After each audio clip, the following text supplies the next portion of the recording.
Izithuthi eziliqela kuqukwa isisigadla sithutha impahla ibe ngamaxhoba abaqhankqalazi. Kutyholwa ngelithi abanelisikanga zinkqubo zonyanzeliso mthetho eziqale ekubeni kuthinjwe izithuthi zabo ezisendleleni ngale kwempepha mvume. Izithuthi ezibini eziphantsi kwesixeko saseKapa nazo zintunyekiwe ngexa lezi zidubedube. Abasemagunyeni bathi inyathelo labo lize ekubeni uluntu lukhala ngelithi liphangwa ngaphakathi kwezi zithuthi zisebenza ngale kosemthethweni kulo mmandla. If you do not have an operating license, you're not allowed to run a public transport vehicle. It's like a firearm.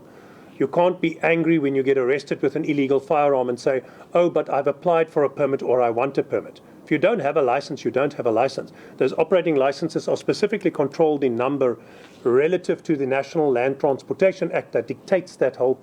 Urhulumente wephondo naye uzinyevulele izehlo zobundlobongela.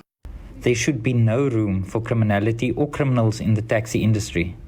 I've subsequently called an urgent meeting with the leaders of the South African National Taxi Council who will decide my interventions thereafter.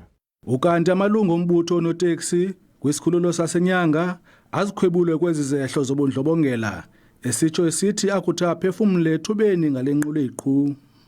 Akukho bani uselenqakulo emayela nezi zehlo zobundlobongela. Amapolisa nezigunyazisi mthetho anyuka esihla kulo mmandla ekhele umkhanyo lemeko.